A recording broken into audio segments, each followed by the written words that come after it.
Hello বন্ধুরা, আমার নাম গুইন্দ্রিলা। আমি কলকাতার একজন সাধারণ গৃহবধূ। আজ আমি তোমাদের সঙ্গে যে গল্পটি বলব সেটি আমার শ্বশুরমশাইকে নিয়ে, যাকে আমি বাবার মতো শ্রদ্ধা করতাম। আমি কখনো কোনোদিন কল্পনাও করতে পারি নাই তিনি এমন কিছু করবেন যা আমার ভাবনাকে নাড়িয়ে দিয়েছিল। আমার শাশুড়ি মা যখন বাড়ির বাইরে থাকতেন বা কোথাও যেতেন, তখনই আমার শ্বশুরমশাই আমার সাথে গল্প করতে চাইতেন। তাতে আমার কোনো সমস্যা ছিল না। কিন্তু বন্ধুরা, বাকিটা গল্পেই বলছি। আশা করি বন্ধুরা তোমরা আমার পুরো গল্পটি মনোযোগ সহকারে শুনবে। নিশ্চয়ই অনেক মজা পাবে। তাহলে চলো বন্ধুরা, আর কথা না বাড়িয়ে মূল গল্পে চলে যায়। বন্ধুরা, 2 বছর আগে আমার বিয়ে হয় সুবীর সেনগুপ্ত সঙ্গে। সুবীর একজন প্রবাসী। তার কাজের জন্য তাকে বেশিরভাগ সময় বিদেশে থাকতে হয়। বিয়ের কয়েক মাস পরেই সে তার কর্মস্থলে চলে যায়। যাওয়ার আগে সে আমাকে বলেছিল, উইন্দ্রেলা, আমার বাবা মাকে তুমি নিজের বাবা মায়ের মতো দেখবে, তাদের সম্মান করবে, তাদের সঙ্গে সব সময় ভালো সম্পর্ক রাখবে। আমি তার কথা মনে রেখে শ্বশুর শাশুড়ির সঙ্গে সুন্দরভাবে থাকতে শুরু করি। আমার শাশুড়ি মালতী সেনগুপ্ত খুবই স্নেহময়ী, আর আমার শ্বশুর সতীনাথ সেনগুপ্ত একজন গম্ভীর কিন্তু স্নেহপরাজন মানুষ। আমাদের বাড়িটা কলকাতার একটি শান্ত পাড়ায়। সকালে আমি শাশুড়ির সঙ্গে রান্নাঘরে সময় কাটাই, আর বিকেলে শ্বশুর মশাইয়ের সঙ্গে বৈঠকখানায় যা খেতে খেতে গল্প করি। সবকিছু মনে হতো একেবারে নিখুঁত। কিন্তু জীবন তো আর সবসময় সোজা পথে চলে না, তাই না? একদিন সকালে শ্বশুরমশাই আমাকে ডেকে বললেন, বৌমা, আমার একটু মাথাভার লাগছে, তুমি কি আমার রক্তচাপটা একটু মেপে দেবে? আমি তৎক্ষণাৎ ব্লাড প্রেসার মনিটর নিয়ে এলাম। রক্তচাপ মেপে দেখলাম সবকিছু ঠিক আছে। আমি তাকে বললাম, বাবা, আপনার প্রেসার একদম নরমাল, তবুও যদি অসুস্থ লাগে ডাক্তারের কাছে যাবেন। তিনি হেসে বললেন, না না বৌমা, এটা বোধহয় বয়সের দোষ, তবে আমার পায়ে একটু অস্বস্তি হচ্ছে, তুমি কি একটু গরম তেল দিয়ে মালিশ করে দিতে পারবে? আমি একটু অবাক হলাম, কিন্তু ভাবলাম তিনি আমার বাবার মতোই তো, তাই আমি তার পায়ে মালিশ করে দিলাম। তিনি খুব খুশি হয়ে বললেন, তুমি তো আমার মেয়ের মতোই বৌমা। কয়েকদিন পর এক সন্ধ্যায় শ্বশুরমশাই আমাকে তার ঘরে ডাকলেন। আমি গিয়ে দেখি তিনি একটা ছোট্ট বাক্স হাতে নিয়ে দাঁড়িয়ে আছেন। তিনি বললেন, বৌমা, এটা তোমার জন্য, বাক্সটা খুলে দেখি। একটা সুন্দর স্বর্ণের চেন। আমি বললাম, বাবা, এত দাবি উপহারের কি দরকার ছিল? তিনি হেসে বললেন, তুমি আমাদের বাড়ির লক্ষ্মী, এটা তোমার প্রাপ্য, এসো আমি পরিয়ে দিই। তিনি নিজে আমার গলায় চেনটা পরিয়ে দিলেন। আমি খুশি হলাম, কিন্তু মনে মনে কেমন যেন একটা অস্বস্তি হচ্ছিল। এই ঘটনার পর থেকে আমি লক্ষ্য করলাম শ্বশুরমশারা আচরণে কিছুটা পরিবর্তন এসেছে। তিনি প্রায়ই আমার সঙ্গে বেশি সময় পাঠাতে চান, আমাকে ছোটখাটো উপহার দেন। আমার মনে হলো, এটা কি সত্যি স্নেহ, নাকি আমি বেশি ভাবছি? আমি শাশুড়ি মাকে বিষয়টা ইঙ্গিতে বোঝানোর চেষ্টা করলাম, কিন্তু তিনি আমার কথা ভুল বুঝলেন। তিনি বললেন, উইন্দ্রিলা, তুমি কি বাবার উপর অভিযোগ করছো? তিনি তো তোমাকে মেয়ের মতোই ভালোবাসেন। আমার মন খারাপ হয়ে গেল। এই ঘটনাগুলো আমাকে ভাবিয়ে তুলল। আমি ভাবলাম, এভাবে চলতে থাকলে আমাদের পরিবারের সমস্যা হতে পারে। আমার স্বামী বিদেশে, আমি একাই পরিস্থিতি কিভাবে সামলাব? তাই আমি ঠিক করলাম, আমাকে এর একটা সমাধান খুঁজতে হবে। কিন্তু কিভাবে? আমি কি শ্বশুরমশাইয়ের সঙ্গে সরাসরি কথা বলবো, নাকি অন্য কোনো উপায় বের করব? আমার মনে হাজারটা প্রশ্ন ঘুরতাকার ছিল। শ্বশুরমশাইয়ের আচরণে আমার মনে যে অস্বস্তি শুরু হয়েছিল তা দিন দিন বাড়ছিল। আমি চেষ্টা করছিলাম সবকিছু স্বাভাবিকভাবে নিতে, কিন্তু মনের ভেতর একটা খটকা লেগেই থাকছিল। আমি ভাবলাম, এই বিষয়টা নিয়ে শাশুড়ি মায়ের সঙ্গে আরেকবার খোলাখুলি কথা বলা দরকার। কিন্তু তিনি যদি আবার আমার কথা ভুল বোঝেন। আমি ঠিক করলাম, এবার একটু সাবধানে এগোবো। এক সকালে আমি শাশুড়ি মায়ের সঙ্গে রান্নাঘরে বসে গল্প করছিলাম। তিনি আমাকে তার পুরনো দিনের গল্প বলছিলেন, কিভাবে তিনি আর শ্বশুরমশায়ের বিয়ে হয়েছিল। আমি হাসি মুখে শুনছিলাম, কিন্তু মনে মনে ভাবছিলাম কিভাবে বিষয়টা তুলব। অবশেষে আমি বললাম, মা, বাবাকে সব সময় এত স্নেহ পরাজন ছিলেন, মানে তিনি তো আমার জন্য অনেক কিছু করেন, কিন্তু আমি কখনো কখনো বুঝতে পারি না এটা কি শুধুই স্নেহ। শাশুড়ি মা একটু হেসে বললেন, বৌমা, তুমি বেশি ভাবছ, তিনি তোমাকে মেয়ের মতোই দেখেন। আমার কথা শুনে শাশুড়ি মা হয়তো বুঝতে পারলেন না যে আমি ঠিক কি বলতে চাইছি, তবু আমি আর বেশি জোর দিলাম না। আমি ভাবলাম হয়তো আমারই মনের ভুল, কিন্তু পরের দিন একটা ঘটনা ঘটল যা আমার সন্দেহ আরও বাড়িয়ে দিল। শ্বশুরমশাই আমাকে ডেকে বললেন, বৌমা, আমার একটা পুরনো ছবির অ্যালবাম আছে, তুমি কি সেটা দেখতে চাও? আমি আর তুমি মিলে একটু বসে গল্প করব। আমি হেসে বললাম, ঠিক আছে বাবা, কিন্তু এখন আমার একটু কাজ আছে, পরে দেখব। সেদিন বিকেলে আমি বাড়ির ছাদে গিয়ে একা বসে ভাবছিলাম। আমার মনে হচ্ছিল শ্বশুরমশাইয়েরই বাড়তি মনোযোগ কি সত্যিই স্বাভাবিক। আমি আমার এক বান্ধবী রিয়াকে ফোন করলাম। রিয়া আমার কলেজের বন্ধু, খুবই বুদ্ধিমতী। আমি তাকে পুরো ঘটনা খুলে বললাম। রিয়া বলল, ঐন্দিলা, তুই একটু সাবধানে থাক, তবে সরাসরি কিছু বলার আগে ভালো করে বোঝার চেষ্টা কর, হয়তো এটা সত্যি শুধু স্নেহ। তুই একটু পর্যবেক্ষণ কর। রিয়ার কথা আমার মনে একটু সাহস এল। পরের দিন সকালে আমি শ্বশুরমশায়ের ঘরে গিয়ে তার জন্য চা নিয়ে গেলাম। তিনি খুব খুশি হয়ে বললেন, বৌমা, তুমি তো আমার জন্য সব সময় এত খেয়াল রাখো। আমার মেয়ে থাকলে হয়তো এতটা করত না। তার কথায় আমি হাসলাম, কিন্তু মনে মনে ভাবলাম, এটা কি সত্যিই শুধু বাবার মতো স্নেহ নাকি অন্য কিছু? আমি ঠিক করলাম, আমি তার আচরণ আরও কাছ থেকে দেখব। তাই আমি তার সঙ্গে একটু বেশি সময় কাটানোর চেষ্টা করলাম, যাতে তার উদ্দেশ্য বুঝতে পারি। সেদিন সন্ধ্যায় শ্বশুরমশাই আমাকে আবার ডাকলেন। তিনি বললেন, বৌমা, তুমি কি আমার সঙ্গে একটু বাজারে যাবে? আমার কিছু জিনিস কিনতে হবে। আমি একটু দ্বিধায় পড়লাম, কিন্তু রাজি হলাম। বাজারে যাওয়ার সময় তিনি আমার সঙ্গে খুব স্বাভাবিকভাবে গল্প করছিলেন। তিনি আমাকে তার পুরনো দিনের গল্প বললেন, কিভাবে তিনি তার ক্যারিয়ার শুরু করেছিলেন। আমি শুনছিলাম, কিন্তু আমার মন অন্য জায়গা ছিল। আমি লক্ষ্য করলাম তিনি আমার দিকে বারবার তাকাচ্ছেন, যেন আমার প্রতিক্রিয়া দেখছেন। বাজার থেকে ফেরার পথে শ্বশুরমশাই হঠাৎ বললেন, বৌমা, তুমি কি কখনো ভেবেছ জীবনে কিছু ভুল বোঝাবুঝি কত বড় সমস্যা তৈরি করতে পারে? আমি অবাক হয়ে তার দিকে তাকালাম। তার এই কথা মানে কি? তিনি কি জানেন যে আমি তার আচরণ নিয়ে সন্দেহ করছি? আমি কিছু বলার আগেই তিনি হেসে বললেন, আমি শুধু বলছি, জীবনে অনেক সময় আমরা যা দেখি তা সত্যি হয় না। আমার মনে আরও প্রশ্ন জমা হলো, বন্ধুরা, শ্বশুর মশাইয়ের এই কথার পেছনে কি রহস্য লুকিয়ে আছে? আমি কি তার আচরণ নিয়ে ভুল ভাবছি, নাকি এর পেছনে সত্যিই কিছু আছে? তারপর থেকেই এই রহস্যের সমাধান খুঁজতে শুরু করলাম। শ্বশুর মশাইয়ের কথাগুলো আমার মাথায় ঘুরতে লাগল। জীবনে অনেক সময় আমরা যা দেখি তা সত্যি হয় না। এই কথার মানে কি? তিনি কি আমার মনের অস্বস্তি বুঝতে পেরেছেন? আমার মনে হলো আমাকে আরও সতর্ক হতে হবে। আমি ঠিক করলাম তার আচরণের পেছনের আসল কারণ খুঁজে বের করব। কিন্তু সরাসরি কিছু বলার আগে আরও প্রমাণ জোগাড় করতে হবে। পরের দিন সকালে আমি শাশুড়ি মায়ের সঙ্গে বসে চা খাচ্ছিলাম। আমি ভাবলাম এবার বিষয়টা একটু অন্যভাবে তুলব। আমি বললাম, মা, বাবাকে কখনো রাতে ঘুমের মধ্যে হাঁটেন? মানে আমার মনে হয় আমি কয়েকবার রাতে কিছু শব্দ শুনেছি। শাশুড়ি মা একটু চিন্তিত হয়ে বললেন, না বৌমা, তিনি তো সাধারণত খুব গভীর ঘুমে থাকেন। তবে বয়স হচ্ছে তো, হয়তো মাঝে মাঝে অস্থিরতা হয়। তুমি কি কিছু লক্ষ্য করেছ? আমি মাথা নামলাম না। মা, শুধু ভাবলাম জিজ্ঞাসা করি। সেদিন বিকেলে শ্বশুরমশাই আমাকে ডেকে বললেন, বৌমা, আমি একটা পুরনো বই পড়ছিলাম, তুমি কি এটা পড়তে চাও? আমার মনে হয় তুমি এটা পছন্দ করবে। তিনি আমাকে একটা বই দিলেন, যেটা ছিল পুরনো দিনের একটা গল্পের বই। আমি হেসে বইটা নিলাম, কিন্তু লক্ষ্য করলাম তিনি আমার দিকে একটু বেশি সময় তাকিয়ে আছেন। আমার অস্বস্তি হলো, কিন্তু আমি কিছু বললাম না। আমি ভাবলাম এটা হয়তো আমার মনের ভুল। একদিন রাতে আমি আমার ঘরে বসে সুবীরের সামনে ফোন কথা বলছিলাম।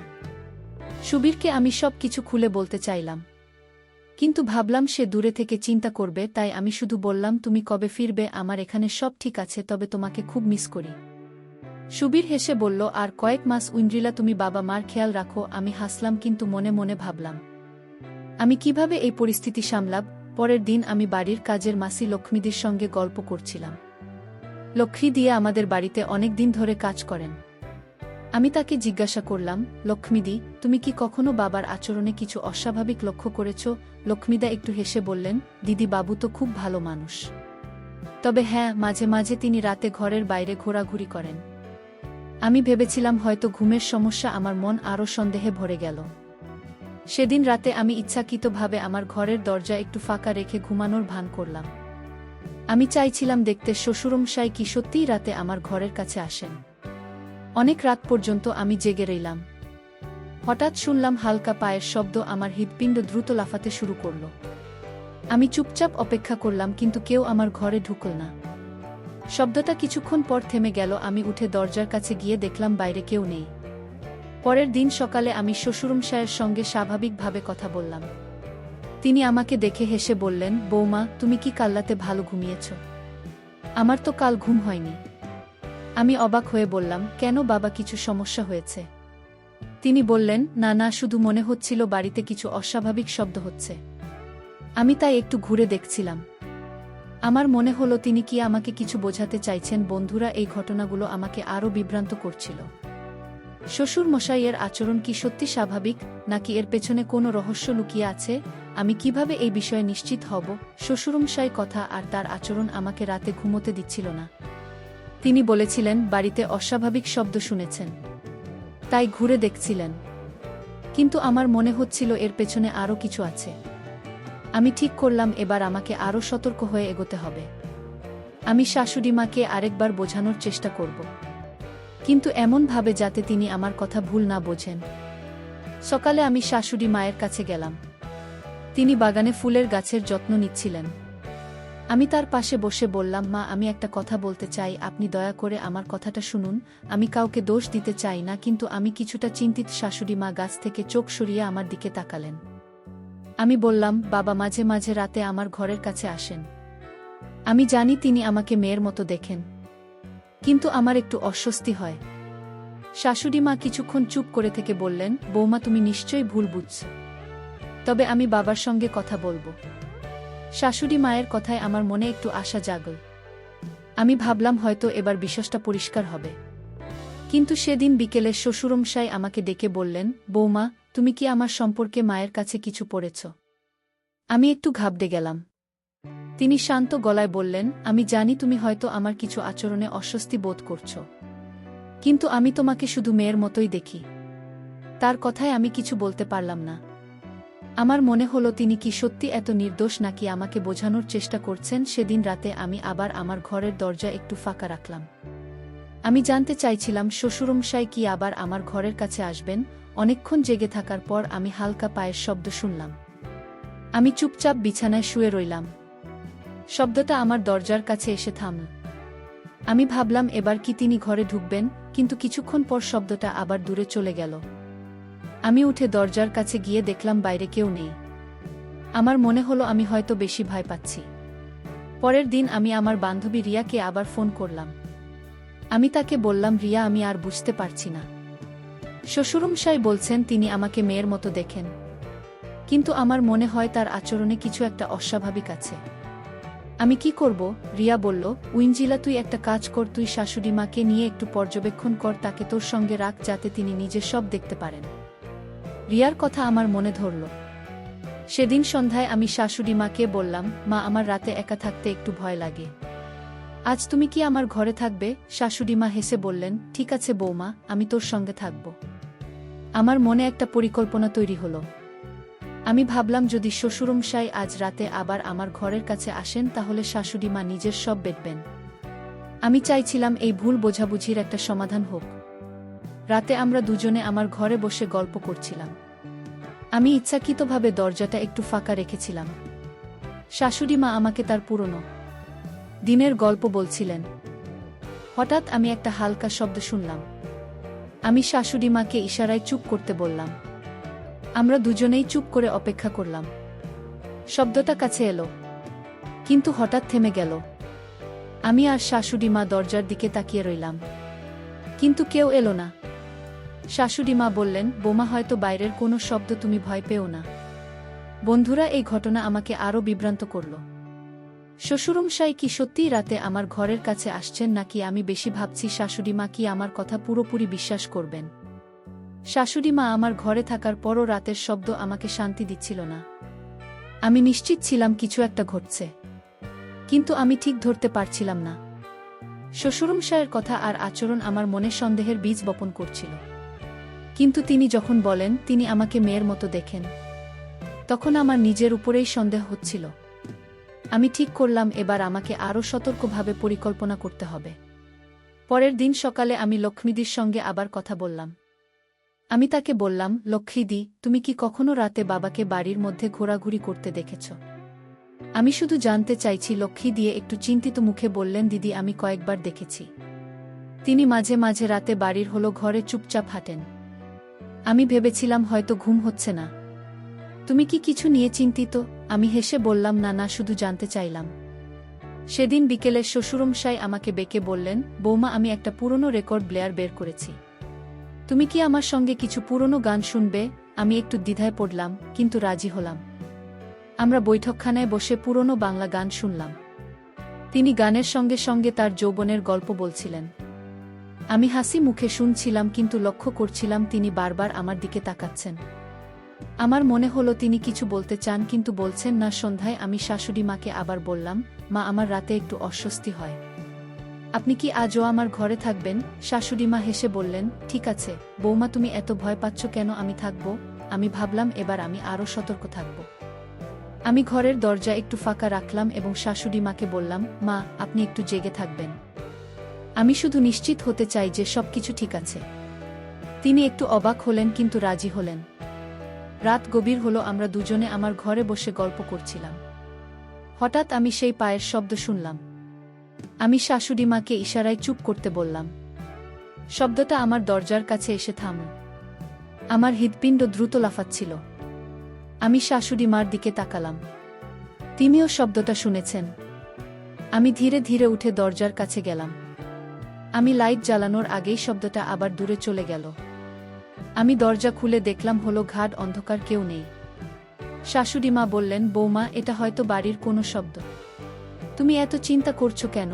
আমি বললাম, মা, আমি শুধু নিশ্চিত হতে চাই। আপনি কি বাবার সঙ্গে এই বিষয়ে কথা বলবেন? শাশুড়ি মা একটু চিন্তিত মুখে বললেন, ঠিক আছে, আমি কথা বলবো।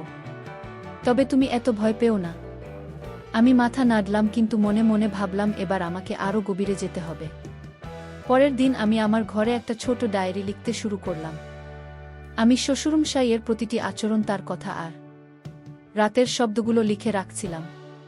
আমি ভাবলাম যদি কিছু ভুল বোঝাবুঝি হয় তাহলে এই ডায়েরি আমাকে সাহায্য করবে। আমি লক্ষ্য করলাম শ্বশুরমশাই দিনের বেলা খুব স্বাভাবিক, কিন্তু রাতে তার আচরণে একটা অদ্ভুত পরিবর্তন আসে। আমি ভাবলাম এটা কি সত্যি ঘুমের সমস্যা নাকি অন্য কিছু? বন্ধুরা, এই রহস্য ক্রমশ জটিল হয়ে উঠছে। শ্বশুর মশাইয়ের আচরণের পেছনে কি সত্যিই লুকিয়ে আছে? আমি কিভাবে এই বিষয়ে নিশ্চিত হব? শাশুড়িমা কি আমার কথা পুরোপুরি বিশ্বাস করবেন? আমার ডায়েরিতে শ্বশুরমশাইয়ের আচরণের প্রতিটি বিবরণ লিখে রাখা শুরু করেছিলাম। রাতের শব্দ, তার বাড়তি মনোযোগ আর তার কথাবার্তার মধ্যে যেন একটা রহস্য লুকিয়েছিল। আমি ভাবছিলাম, এটা কি সত্যি আমার মনের ভুল নাকি এর পেছনে কোনো গভীর কারণ আছে? আমি ঠিক করলাম এবার আমাকে আরও এক ধাপ এগিয়ে যেতে হবে। আমার পরিকল্পনা ছিল শাশুড়িমাকে সবকিছু নিজের চোখে দেখানো। একদিন সকালে আমি শাশুড়িমাকে বললাম, মা, আমি একটা কথা বলতে চাই। আমি জানি আপনি হয়তো আমার কথা পুরোপুরি বিশ্বাস করছেন না, কিন্তু আমি চাই আপনি নিজে সবকিছু দেখুন।